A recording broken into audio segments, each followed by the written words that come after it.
Coucou tout le monde, c'est Florence. On se retrouve pour la partie numéro 3 du tag 10 Blind Decks. Donc la partie consacrée aux petits Lenormand, donc 10 petits Lenormand choisis par mon chéri. Et je vais devoir les classer à l'aveugle de 1 à 10.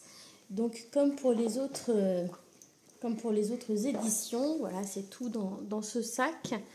Donc je vais faire en sorte d'avoir l'ouverture du sac loin de moi pour ne pas voir ce qu'il y a dedans.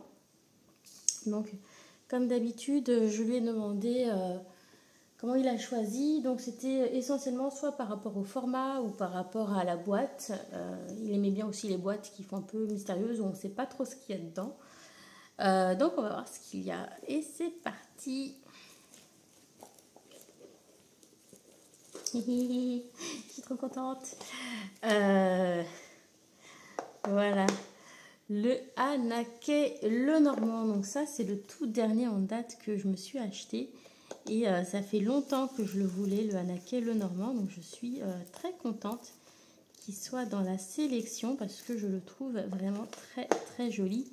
Et pour une fois, on a au moins un de mes préférés dans ce tag. Parce que jusqu'ici, il a surtout choisi des jeux que j'utilise pas beaucoup. Ou que je regarde pas trop, et là pour le coup c'est un jeu que j'aime bien, celui-ci, donc je suis contente.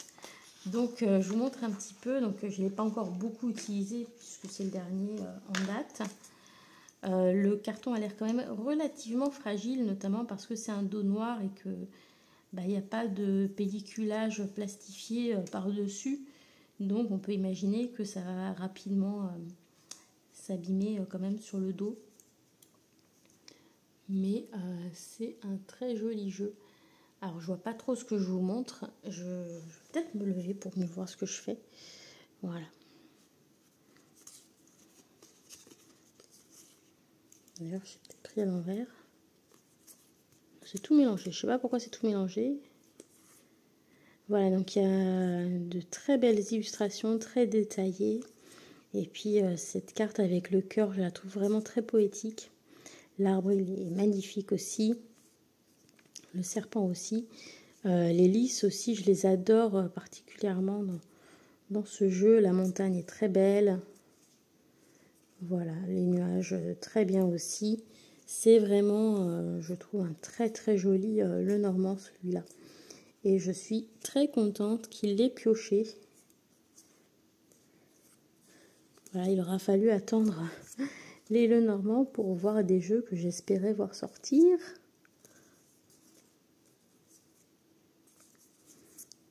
Voilà. Pour autant, il n'a pas ouvert les boîtes, hein, donc il a choisi par rapport à l'extérieur de la boîte. Donc je pense que c'est le format un petit peu original qui lui a fait choisir ça.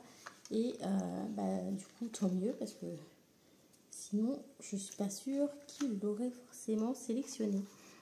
Alors, je suis très contente de voir le Anaquet sortir. Et comme je trouve que c'est l'un des plus beaux jeux de ma collection, je vais le mettre dans le haut du panier. Je vais le mettre en 2 ou en 3. Allez, je vais le mettre ici.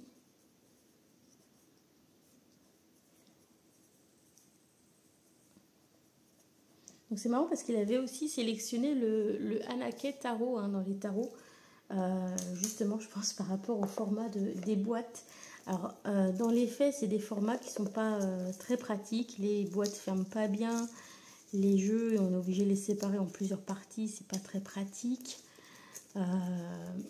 Mais en tout cas, ça a attiré son attention. Donc, c'est une bonne chose quand même. Hop, j'attrape le suivant. Et quand il m'a dit, il y a des trucs où il y a un peu de mystère, on ne sait pas trop ce que c'est, je m'attendais à le voir sortir, puisque normalement la boîte est toute blanche. C'est le Noracle d'Alexandre Musruck, ou Musruck, je ne sais pas comment on prononce son nom. Donc c'est moi qui ai écrit au marqueur dessus, mais comme vous pouvez le voir, ça a un petit peu bavé. Donc c'est un Lenormand étendu, c'est-à-dire qu'il y a des cartes supplémentaires en plus des 36 cartes traditionnelles. Et c'est un jeu que j'avais commandé d'une part parce qu'il faisait un petit peu estival. Voilà, et donc c'est quelque chose qui m'intéressait. Et puis je trouvais que les cartes supplémentaires étaient aussi assez intéressantes, bien choisies. Donc voilà, c'est un style un petit peu aquarelle comme ça. Et voilà, il est plutôt sympa, mais je ne l'utilise pas énormément en fait. Je m'attendais aussi à une qualité de carton peut-être un petit peu plus supérieure. Alors, il est quand même de meilleure qualité que le Hanaké Taro, hein, ou le Hanaké Lenormand au niveau du carton, parce qu'il est quand même un peu plus brillant. Mais je ne vais pas le mettre si haut que ça dans la sélection. Je vais le mettre en 8.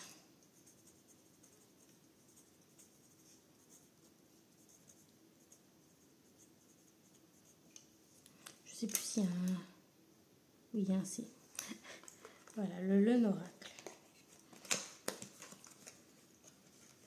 Parce qu'en plus, il y en a d'autres qui ont des boîtes un peu mystérieuses que j'aime davantage que celui-là. Donc, dans le doute, voilà, on ne va pas le placer trop haut.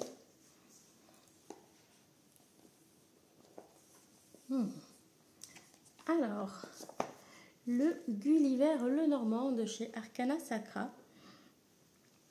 Donc là aussi un format un petit peu original pour un petit Lenormand, parce que les cartes sont plus longues que ce à quoi on s'attend normalement. Donc c'est un jeu qui est uniquement noir et blanc. Alors on a un petit point qui fait penser à du doré sur le dos de cartes. Voilà. Et il me semble que la technique utilisée, c'était de la linogravure.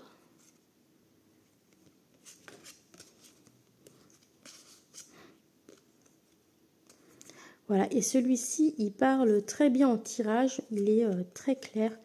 Et ce côté noir et blanc avec beaucoup de contraste, ça offre quelque chose de très efficace, je trouve.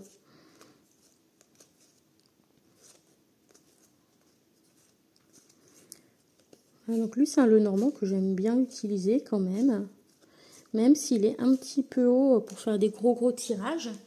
Mais malgré tout, il est pas mal. J'ai envie de le mettre un peu vers le milieu, par là peut-être. Allez, en 6, le Gulliver Lenormand.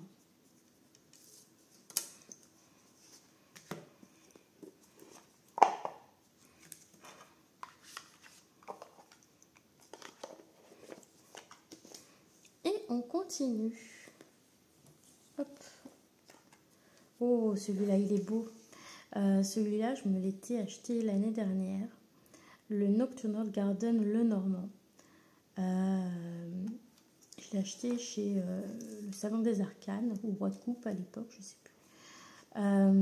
J'aime beaucoup parce que ça fait un petit peu tatou, un peu tatouage, et puis un peu univers aussi livre de coloriage. Et pourtant, il a des choses que je n'aime pas dans le Lenormand, mais je lui pardonne parce que j'aime beaucoup le côté artistique du jeu. Donc parfois, on a un petit peu du mal à savoir quelle carte est représentée, parce que certaines portent un petit peu à confusion, mais je le trouve tellement joli que je lui pardonne volontiers. Donc voilà, en plus on a un très joli coffret comme ça, en dur. On a des cartes avec un carton de très bonne qualité, avec un fini mat bien protégé. On a une jolie dorure antique sur le côté que j'aime beaucoup. Et puis les illustrations sont vraiment très belles. Hop, je me relève pour vous montrer. Donc là par exemple on pourrait penser que c'est le bouquet ou le jardin, mais c'est le livre, hein, donc il faut bien regarder tout. Et le nom des cartes, donc ça peut prêter un peu à confusion dans un grand tableau. Mais du coup je l'utilise plutôt pour des petits tirages. Le trèfle, l'étoile, la femme, la faux, hein, à ne pas confondre avec les oiseaux ou autre chose par exemple, la lune, les nuages, je trouve trop jolie cette carte, le poisson, l'homme, les oiseaux, la lettre, l'anneau. L'anneau est tout petit ici, hein. Donc voilà, évidemment, ce ne sera pas un bon jeu pour faire un grand tableau, mais par contre, je l'ai quand même pas mal utilisé l'été dernier, celui-ci. Parce qu'il est vraiment très très joli. Mais voilà, plutôt à recommander pour de tout petits tirages. Parce qu'il y a beaucoup de cartes qui peuvent prêter à confusion dans un grand tableau. Voilà, donc je vais quand même lui mettre une bonne place pour le côté artistique. J'ai envie de le mettre peut-être en 2, celui-là.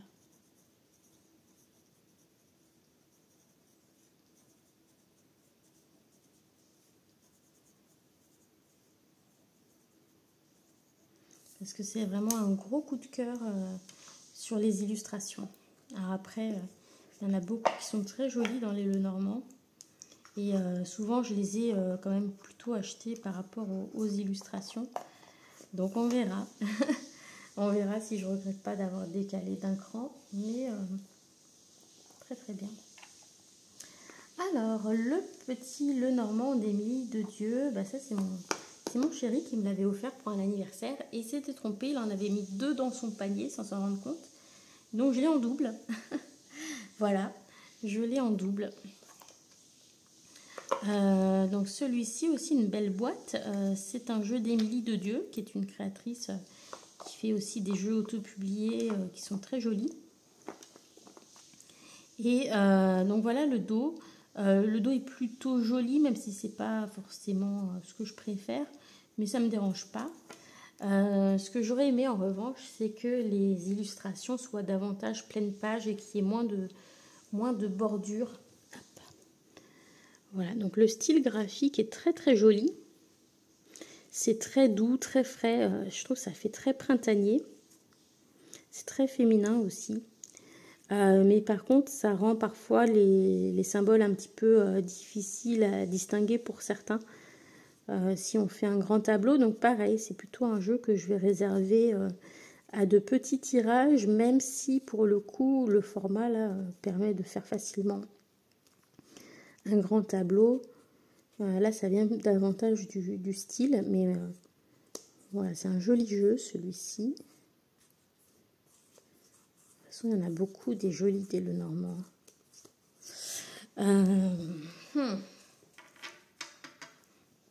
Je vais le mettre ici, en 7.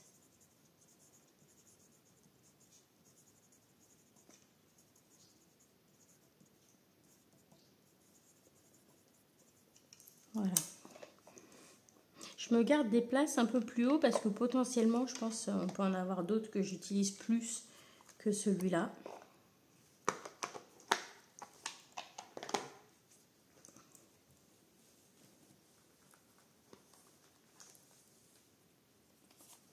Alors, on a de nouveau un jeu d'Alexandre Musruck qui sort. Alors celui-ci, c'est une vraie plaie à ouvrir. Je ne sais pas si je vais réussir à l'ouvrir. C'est une des raisons pour lesquelles je l'utilise très peu. Parce que il faut presque une demi-heure pour ouvrir le paquet des fois. Donc c'est publié chez Red Feather, donc c'est un éditeur américain. Mais c'est un jeu d'Alexandre Musruck. Ou Musruck. Toujours, je sais toujours pas dire son nom. Donc j'aime beaucoup le côté rétro de ce jeu et le bruit que font les cartes aussi, elles chantent hein, comme on dit. Il y a de très jolies cartes que j'aime beaucoup, notamment les personnages, la maison. Le cœur aussi est très joli. Voilà. Par contre, il y a une chose que je n'aime pas sur ce jeu, c'est le dos.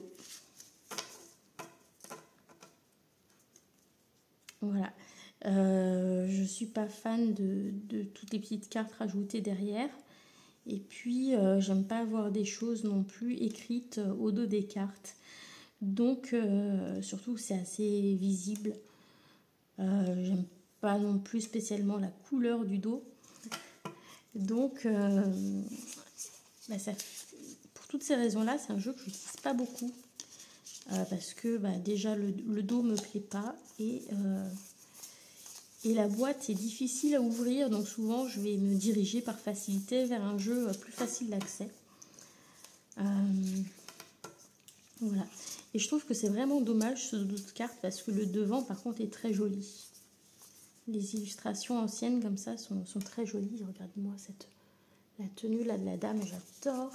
C'est très beau. Bon, je vais le mettre en neuf.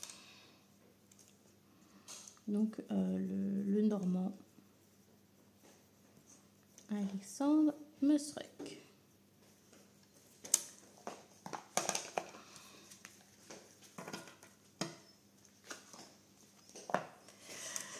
Hop.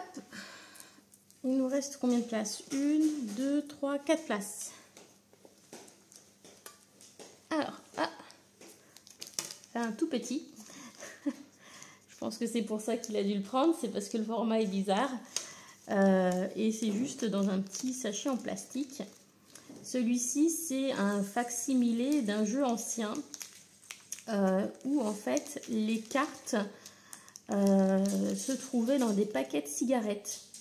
Et donc, les gens, quand ils fumaient, ils pouvaient collectionner les cartes. Donc, je crois que c'est un... Je ne sais plus de quand il date, si c'est 1909 ou quelque chose comme ça. Mais c'est la reproduction d'un jeu assez ancien. Donc là, il a une carte un tout petit peu abîmée. Et on a des personnages différents sur chacune... des cartes, mais en fait, c'est pas des vrais personnages de cours. On n'a pas les vraies cartes de cartomancie comme sur le Normand traditionnel. Alors, le dos est plutôt joli. J'aime bien ce côté un petit peu... je sais pas trop si c'est Art Nouveau ou Art Déco. Mais je trouve le dos plutôt joli. Après, le format est un petit peu bizarre. Voilà. Les cartes, du coup, sont toutes petites.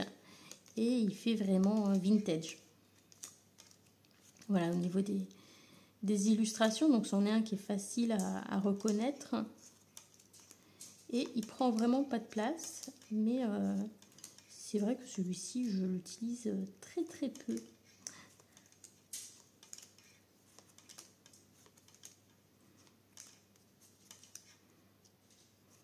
Voilà, et au niveau des illustrations, c'est celle qu'on retrouve dans celui qui s'appelle French Cartomancy chez Los Scarabeo.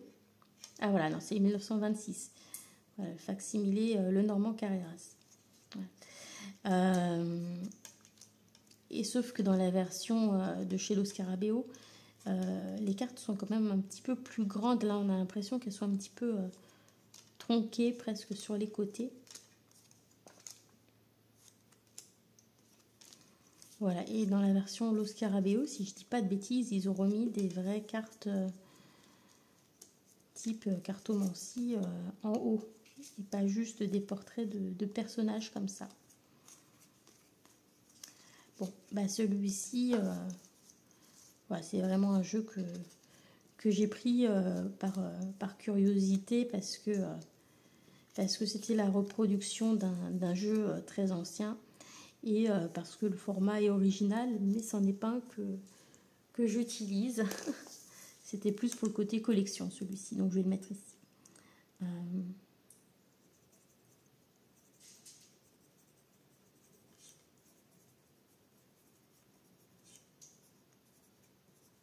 Hop. D'ailleurs, j'ai perdu... Alors, j'ai retrouvé le petit sachet en plastique.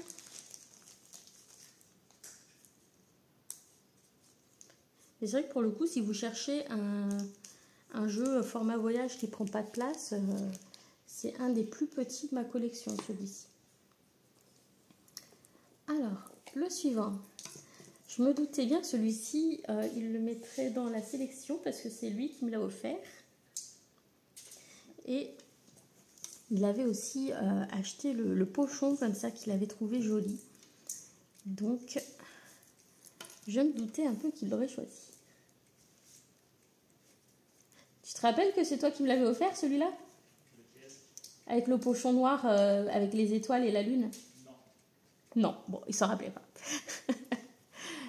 Donc celui-ci, bah, c'est le reflet de lune de Célia Melville. Et bah, j'avais attendu sa sortie avec impatience, comme la plupart des jeux de Célia. Il arrive dans une petite boîte métallique qui, pour le coup, est quand même plus résistante que la boîte du Tanis. Et en plus, bah, il a son joli petit pochon assorti. Voilà. Donc la qualité du jeu sur celui-ci, elle est très très bonne. Le dos de carte, je le trouve très joli aussi. Voilà, c'était première édition. Je ne sais pas d'ailleurs où elle en est, si c'est toujours la première édition qui est en vente ou pas. Mais voilà, j'aime beaucoup le dos de carte. Et les illustrations aussi sont très jolies. Je me lève pour qu'on voit mieux. Par contre, il est parfois un petit peu chargé sur certaines cartes avec beaucoup de traits voilà, pour donner un effet un petit peu décoratif. Mais malgré tout, j'ai quand même réussi à l'utiliser en grand tableau.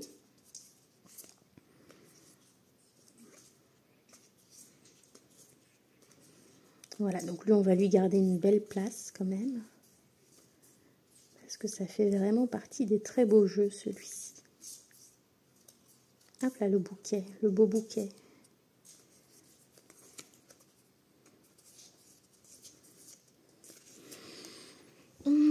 Je vais le mettre en 4 ici. Il n'y a pas d'S. Hop.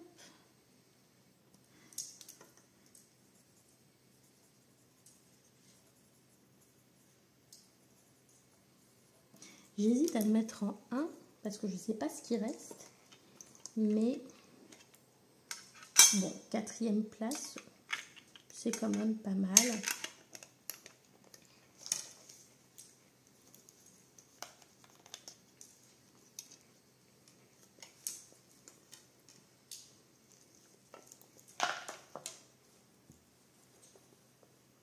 Alors, le suivant, c'est le Pixies Standing Lenormand.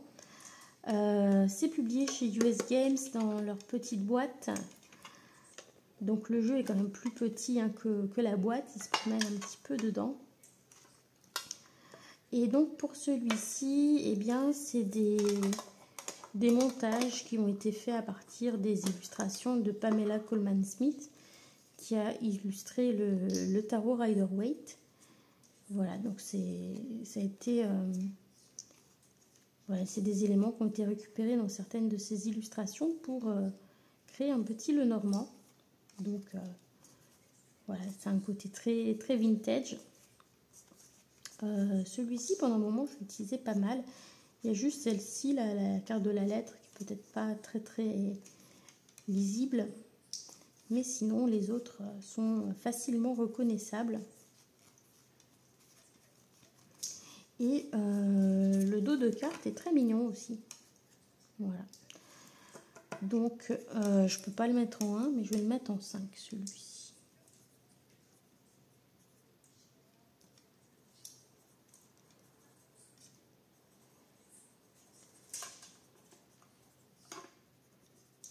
Voilà, parce que malgré tout, tous ceux qui sont au-dessus, je les aime quand même un bon cran au-dessus de celui-ci. Mais voilà, maintenant, il n'y a plus qu'à espérer que le dernier jeu du sac soit une petite pépite, parce qu'il reste que la place numéro 1. Alors, hop, ah bah voilà. Et donc c'est un jeu avec du mystère. C'est une petite boîte sur laquelle le titre n'est pas marqué, mais j'ai collé des petits autocollants. Et celui-ci, c'est le Simply Lenormand. C'est un jeu auto-publié. Et donc j'avais pris la version toute mini. Et c'est un jeu que j'utilise pas mal, celui-ci. Je l'ai beaucoup utilisé. Donc voilà, c'est pas si mal que ça qu'il arrive vers la fin. Donc il est très joli, je l'utilise plutôt l'hiver parce qu'il a, il a ce côté un petit peu hivernal avec la neige, puis par les couleurs.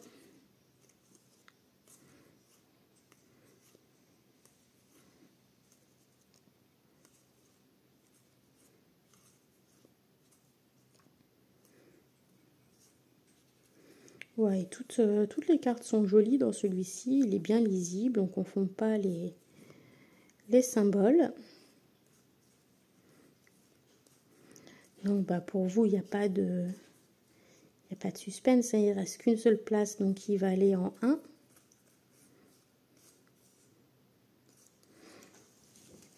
Hop là, excusez-moi. Donc celui-ci, c'est le Simply, le normand. Et on a fait le tour des 10. Alors, voilà, si j'avais pu modifier un petit peu l'ordre, j'interchangerais quelques places. Il y a 2 jeux que je suis un petit peu étonnée de ne pas avoir vu dans sa sélection. Il y en a un, c'est le Piatnik le Normand, parce que je lui ai beaucoup tiré les cartes avec quand il me posait des questions par rapport à son travail ou des choses comme ça. Et je pensais qu'il l'aurait reconnu et qu'il l'aurait sorti, mais il ne l'a pas fait. Et puis, je m'attendais peut-être aussi à voir sortir le Gilded Rêverie le Normand de Ciro Marchetti, parce qu'il est assez tape à l'œil et qu'en général, il plaît beaucoup aux gens. Mais ils ne sont pas sortis. Donc, si je pouvais remodifier l'ordre, je passerais celui-là en 1, celui-là en 2 en fait, je les échangerais. Celui-là en 3, 4,